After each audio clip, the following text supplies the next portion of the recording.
All right, welcome back to the second episode. Super excited to have Nick Dillon here. He's our senior field manager for Phoenix. Actually, is one of our longest employees and one of our biggest success stories out there. So super thrilled to have you. Want to dive into kind of your background, what you do for the company, and yeah, let's get rolling. I'm going to start a little bit and just tell us a little bit of your background, where you grew up, what you did before you got to Reimagine Roofing, and then I can't wait to share the story about how we got connected and kind of how we got to where we are today. So tell me a little about yourself. Yeah, it's been a long journey. It's been a wonderful journey, actually. But actually, I'm from the Midwest. Come from a small town called Bremen, Indiana, and another small town called Napanee, Indiana, about eight miles away from each other. So I come from there. I went to Bremen High School for most of my, high school career, I guess you would say. And then so you lived there your whole life, up until you moved out here? Yes. Okay. Yeah. I moved out here. I think from 18 to I was 23 when I moved out here. 18 to 23, I build trusses, and I was also in a local band. Okay. So talk to me about the building trusses. Is that like, is it just warehouse work? Is it the same thing over and over, or are you out there actually in the field swinging the hammer, or what? Yeah, I mean, I was definitely swinging a hammer. That was Okay. that was I guess you could say the definition of my job was swinging a hammer. Okay. But it wasn't bad. It's just so repetitive. You're building just triangles all day. You're just building wooden triangles that have some support beams in the middle, and it just gets really repetitive. So that's kind of why I didn't see it as a career, as more of like a job. But it's definitely more of a job vibe than anything, and it is definitely a warehouse, I guess, wood shop type vibe. And how'd you land on that? Is it something you were passionate about, or is it just what was available? I mean, probably not many options. I mean, yeah, actually, it's a little bit of both, because like it's more of what was available. But like my favorite thing in school was definitely wood shop. Okay. I've got a couple cabinets. My brother's got a couple cabinets. That's probably what we liked the most, was working with our hands in school. So it wasn't a passionate thing, but I would have much rather been doing that than building trailers like everybody else in the Midwest. I'm not saying that's a bad thing to do, but I personally did not want to do that, and I didn't want to be talking about it like everybody else is, because all my friends have the same job, which is great. They're making money, but I don't want to work long. And then you said you're in a band too. What kind of music you playing? Jazz or what are we doing? You don't look like a jazz guy. Yeah, it was really heavy metal. It was called The Omniscient, so that was cool. We did that for about 5 years. Christian, who also works with us, he was the guitarist for that band. So what did you do? I played bass, and it was me and just my brothers. Okay. Like those guys were definitely my brothers. There was one of us who wasn't like blood related. His name was Amos, but he was adopted. Yeah. I adopted him. So Awesome. And so you guys did that for 5 years, all in Indiana, or? yeah, I mean, we would travel. We went to Illinois and Ohio and like the surrounding states, but we didn't make it very far. But we had a good time while we did it. That was for sure. And then then kind of fast forward into where we are now. Why'd you want to move down to Phoenix? Before I tell about how we got connected. I mean, yeah, it's mainly just kind of that mindset of wanting to get out of your hometown, like everybody kind of has when they're little, and I guess I always stuck with it, and I'm definitely glad that I did. But just more opportunity.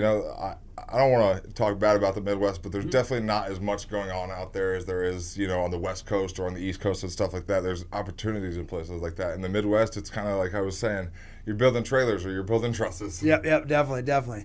Yeah, and then we got connected through your sister. Really, really good friends with your sister and her husband, who also works here as well, EJ. And so, yeah, this is one of my favorite. Shout out to EJ. This is one of my favorite stories about Reimagine. Probably my favorite. And so I basically. Danny, your sister, reached out to me and said, hey, my brother wants to move down here. He's looking for work. And at the time, I was the general manager, just had started as general manager at my the previous roofing company before I started Reimagine. And, we had 2-3 employees, and I was looking basically for anybody because it was going to be a commission-only position. We were looking at door-to-door sales. And, I told her, I said, hey, it's not, not glorious work. It's hot.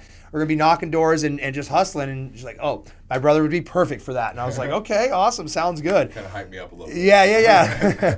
And so I think we can start talking in like May or June. And then you were going to come out in September or something to that effect. And basically what I told you is, hey, go put some work in.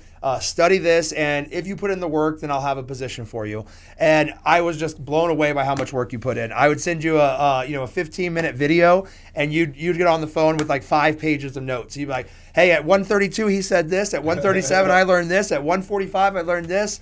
And I was like, okay, he's putting in the work. And it's funny because because to kind of bring it all full circle, you were learning from Adam Binsman, who's now partnering with us and teaching you guys how to sell through his training platform. So it's pretty cool to see that. It's kind of surreal that, you know, when he first started coming into the picture and like you were hanging out with him and stuff, I was like, that's the guy that like was like, I guess you could say internet famous to me when I was learning, because like, you know, you see he's got a couple thousand views and stuff, and like when you're learning something like that, like he becomes a celebrity, and then you see him and you're like, whoa, all right. Yeah, because at the time I barely knew roofing. I was still learning from him, and so we were both learning from him, and then to see him come back around and now take us to the next level is really, really cool. Right.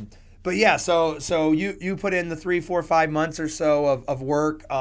You know, we'd call it, maybe do about once a week. You'd call me and we'd break down all of your homework, and I was just blown away with how much work you were putting in and how much you were growing. Because, you know, the first time I talked to you on the phone, you were struggling. Maybe you were a little bit nervous, but, you know, you were struggling to put some sentences together. You know, you weren't the most articulate and well-spoken person. Is that accurate? Oh, most definitely. Yeah, most definitely. I think being nervous had something to do with it, and then just not, you know, talking to people in that manner for a long time. You know, when you work in a truck shop, it's nothing but warehouse talk. Yep. Everybody knows how that is. So, yeah, definitely. And confidence too, right? Yeah. You weren't very confident in yourself at the time. With talking to people, most definitely not. Now, I'll talk to anybody. Yeah. But before, it wasn't like that, and it was more of, you know, learning what to say and what I thought I had to say, and then I just learned to be myself. So. Yep. So you know, I reach out to my leadership at the previous company and say, hey, I want to hire this guy. They're like, yeah, sure, go for it.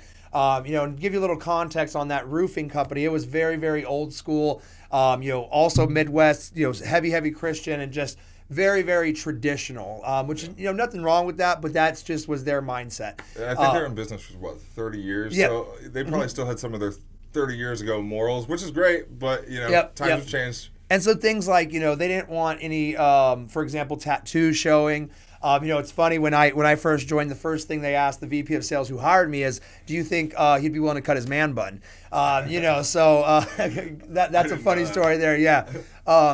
But so, and you know, what was, for some reason, I just didn't even ask Danny what you looked like. I was just going purely off of what you were doing on the phone, and I was just super excited to get you on the team.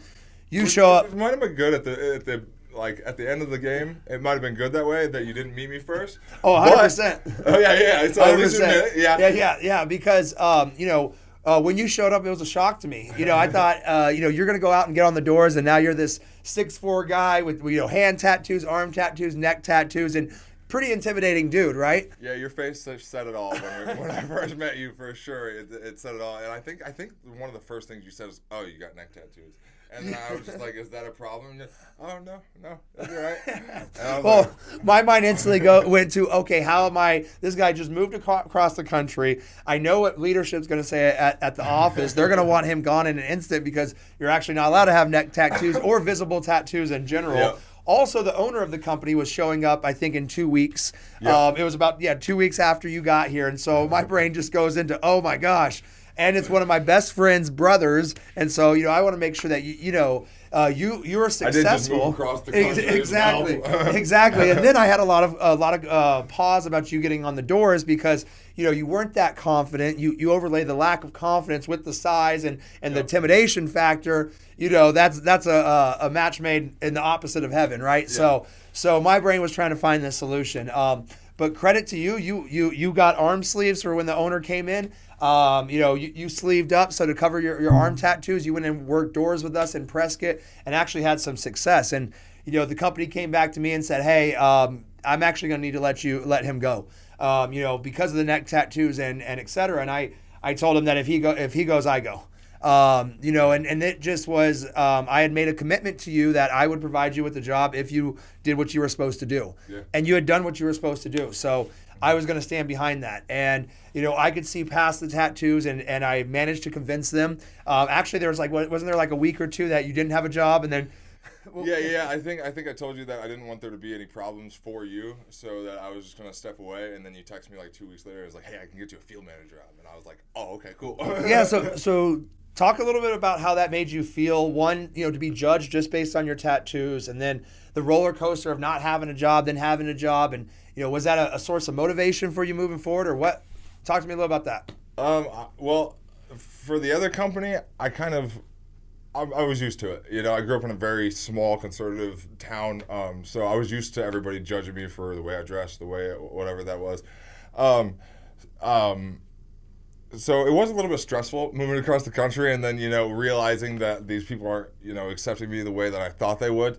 So stepping away and kind of giving you that opportunity to be like, okay, well, what could I do for them? I think that was the best route, and I think it was the easiest route. It definitely didn't make me feel good, I'll be honest, but it made me feel great that you took a chance. So that was awesome.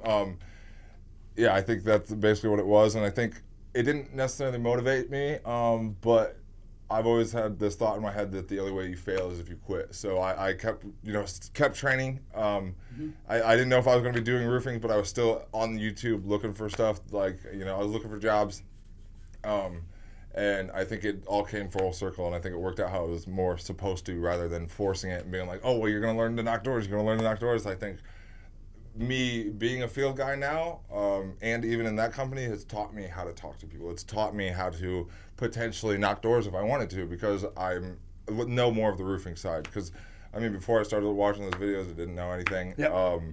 Moving down here, I knew a little bit more, and then just the past year or so, I've learned so much, and I love it. So definitely, yeah. So what I was able to convince the old company is that we would be able to use him as an assistant field manager, basically a parts runner. Someone that just goes and grabs plywood, goes and grabs bundles of shingles, and doesn't do basically anything else. And right. they were okay with that idea. Then we went and created Reimagine Roofing. You joined us over here, and then you grew from that. You started off basically just doing exactly that, running nails, running plywood, and now you've grown all the way to a senior field manager, a leader on the team. You're handling customers on a daily basis, high level escalations, and you're also doing some door knocking, right? Yeah. I try to knock doors when I'm in the neighborhood of job starts and stuff like that. A lot of people are at work early in the morning. Yeah. I find out, so I have to find a better time for that. But yeah, I've been doing it a little bit. Got a couple sales within the past few years. Yeah. A couple of years, but mainly solar companies. But I've got a couple of door knock deals. Definitely. So, and at the beginning, I definitely feel like it never would have happened. Yeah. I walked up to done.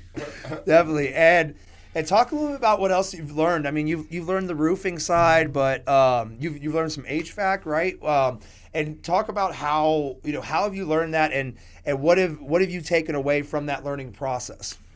Yeah, I think I've learned so much. That's a lot, but I've definitely learned a lot about roofing. I've learned more about the business side of things, and just how to treat customers and how to deal with certain situations, problem solving. Mm-hmm. I've learned a lot of problem solving, definitely, for sure. I still call people to make sure like they would do the same thing, but I try to have a solution before I make the call, and then go from there. But I think problem solving would definitely be my number one. Definitely. And just working towards more goals, because when you're working, like I said, when you're working in a truss shop, and that's what I knew before this. That's why I keep going back to that. But like, you don't have goals in situations like that. I have to wake up at 5 o'clock in the morning, be there by 6, I leave by 3. And I better be leaving by 3 type deal. Yeah. Here, I'll work all day if that's what it takes, and I'm learning and I'm improving, I guess. And I've learned that it's great to just go out there and try to work to improve, basically. Yeah, definitely. And how is problem solving that you've learned here in the workplace, how has that translated into your personal life? Has it helped with relationships? Has it helped with, day-to-day activities? Yeah, all around.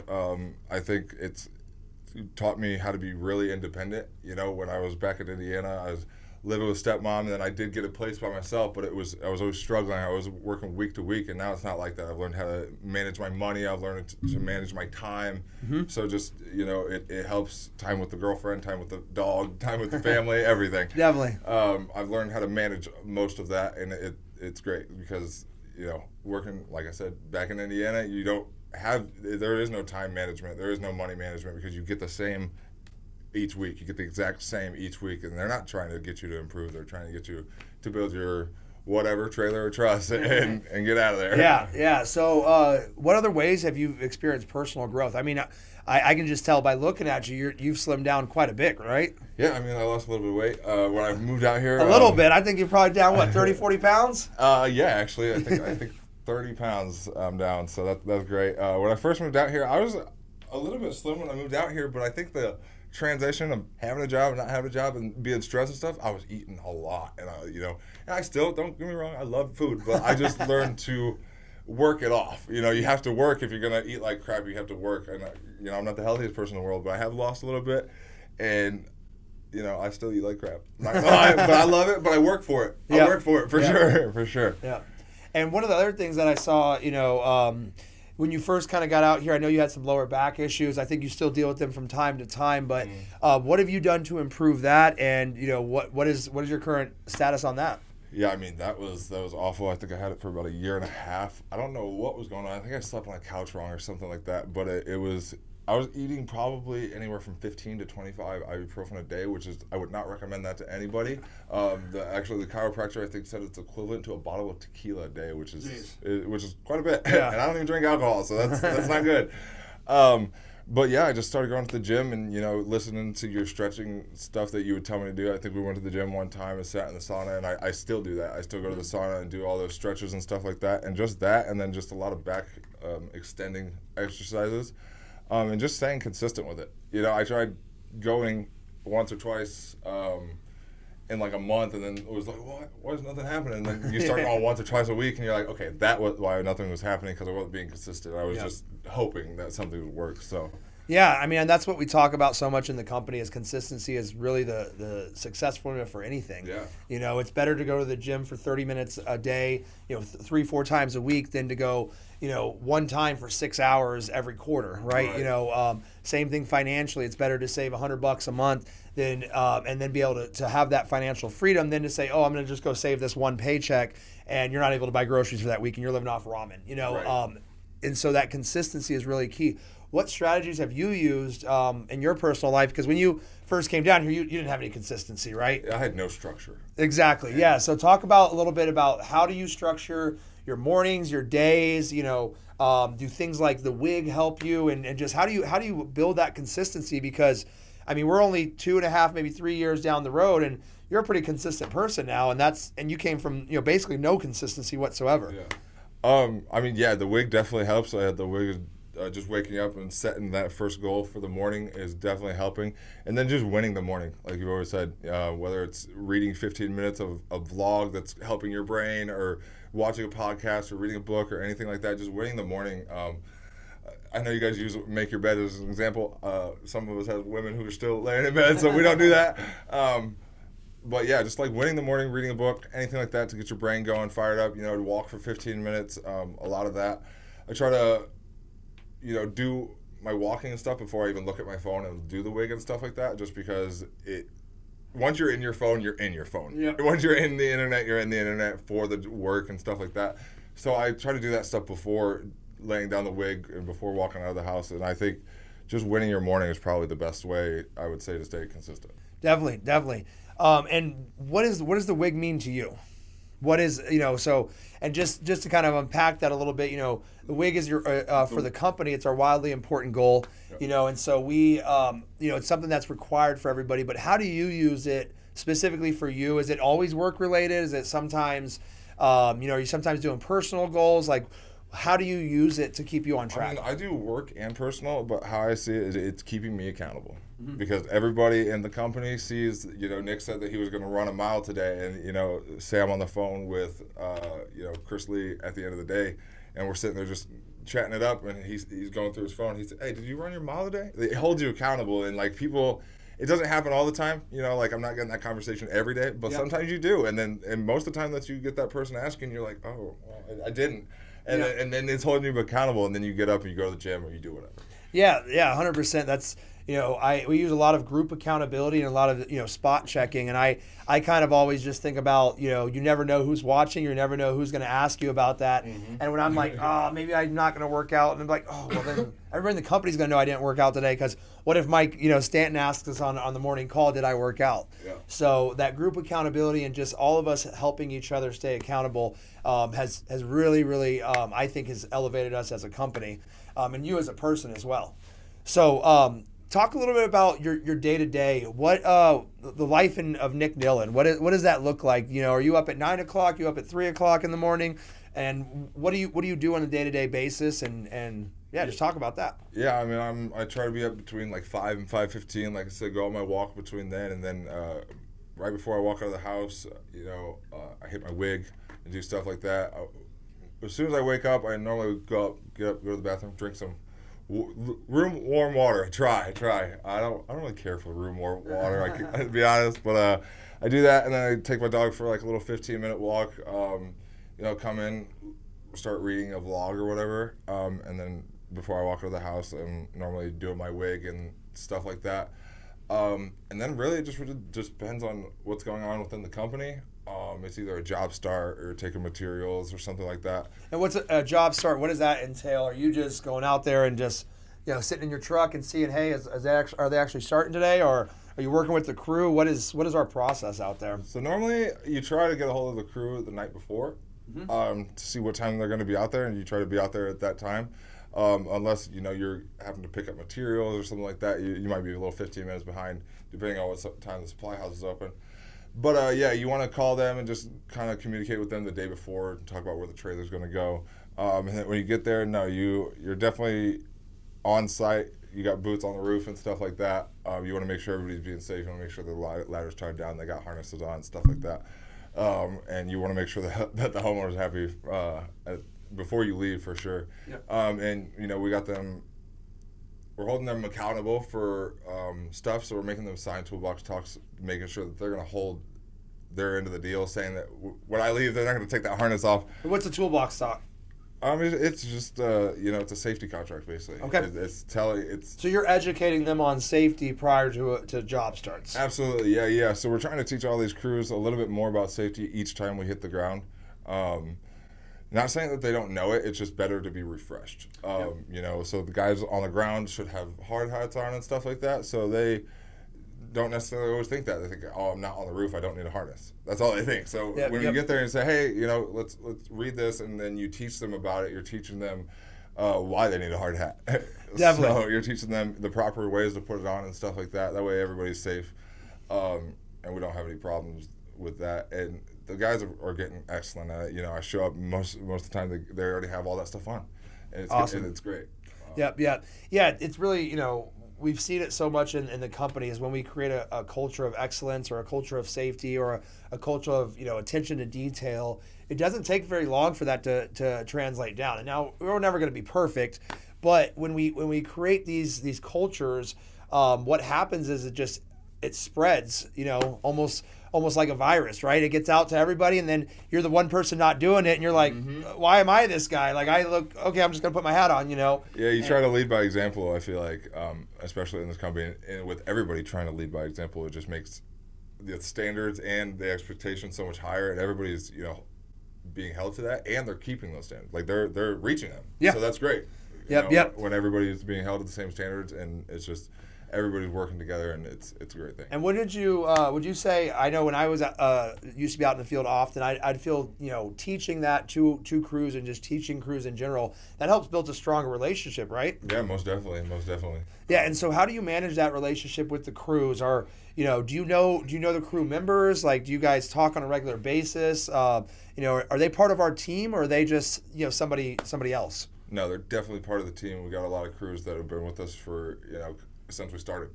I would say Ernesto and Eric and stuff like that. They've been around for a while, and I would definitely say that I have a connection with those crews. I know most of them by name. If there's a new guy, I'm not going to get his name. It takes, I think you said 3 weeks to build a habit. Yep, It takes 3 weeks to learn the new guy's name. But yeah, no, they're definitely part of the team, and we're teaching them how we want things done as well. So it's not just like, hey, you guys are roofers, go do your roofing. We're showing you, hey, this is how we want this chimney flashing to go. This is all that stuff. So it's more of they know how Reimagine would do it instead of just Exactly. We're building those true partnerships and ensuring our standards, and that's why we have so much success at scale, is because we uphold those standards. Right. Another big reason, in my view, why we have so much success is people like you. Your exact position. You are the front line of defense, right? You're dealing with the homeowner on a daily basis. So talk to me a little about what our strategies are. What is it?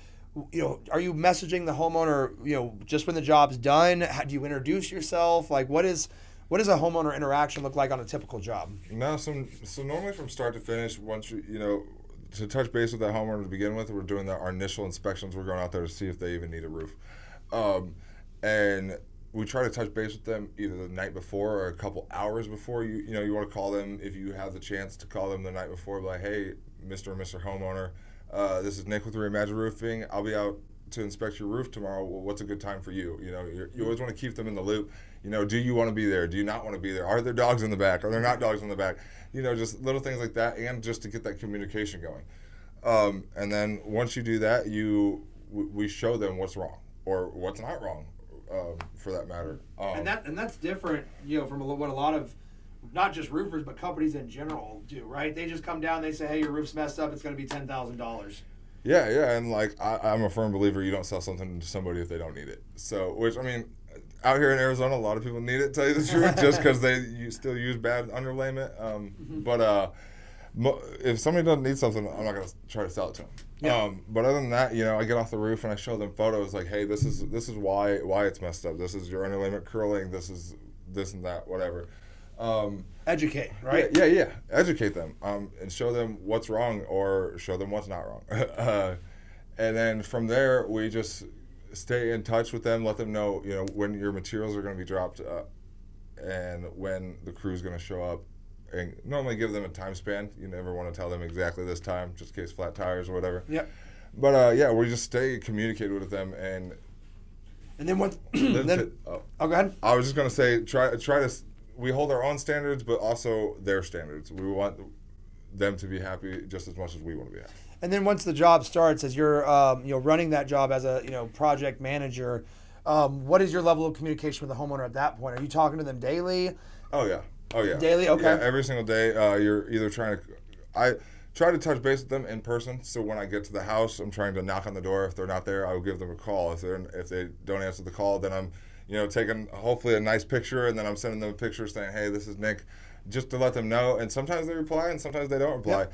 And sometimes you even think that you have the wrong number because they don't reply until the very end of the project, and then they're like, oh, thanks.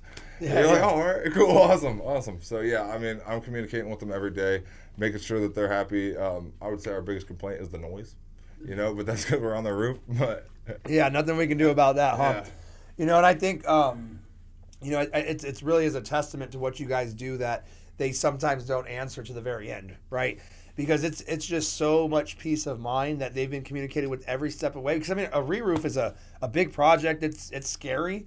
I mean, it's what protects your largest investment. For most people, their largest investment is their home. If we do a bad job on the roof, we can literally ruin their entire home. Yep.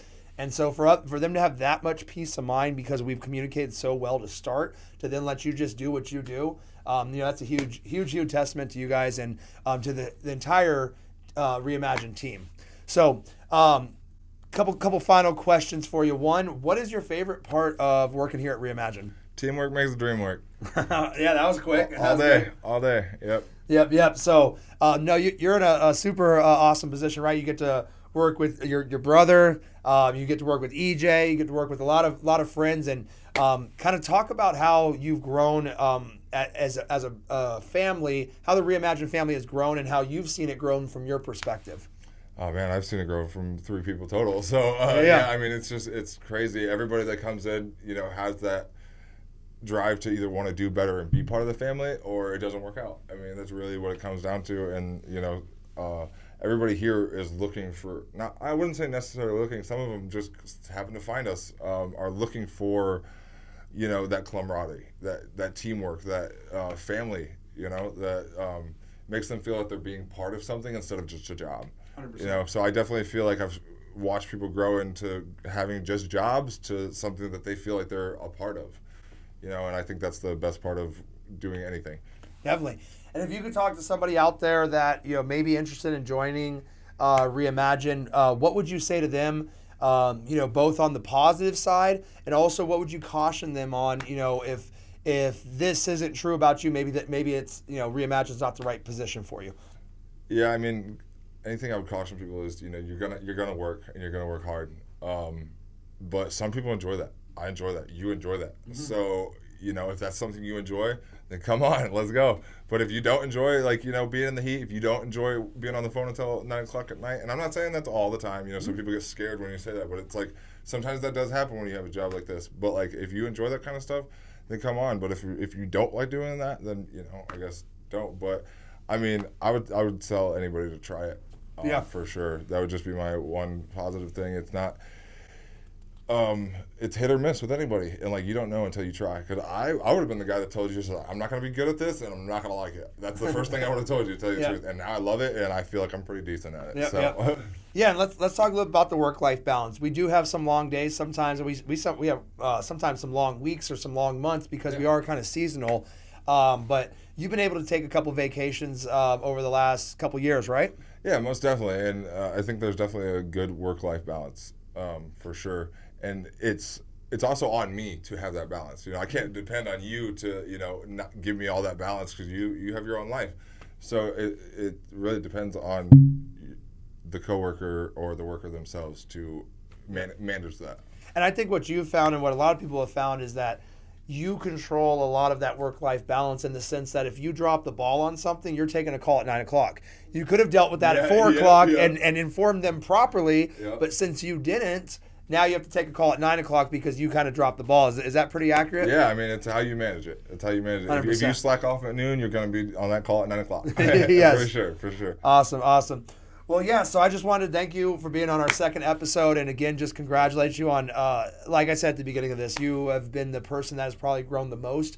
You've been here since the beginning. And just to see what you've been able to accomplish personally, professionally, as a whole has been just truly mind-blowing. You are the definition of Reimagine Roofing, and I'm thrilled to have you on the team and thrilled to highlight all your growth on this great podcast. Awesome. Yep. Great.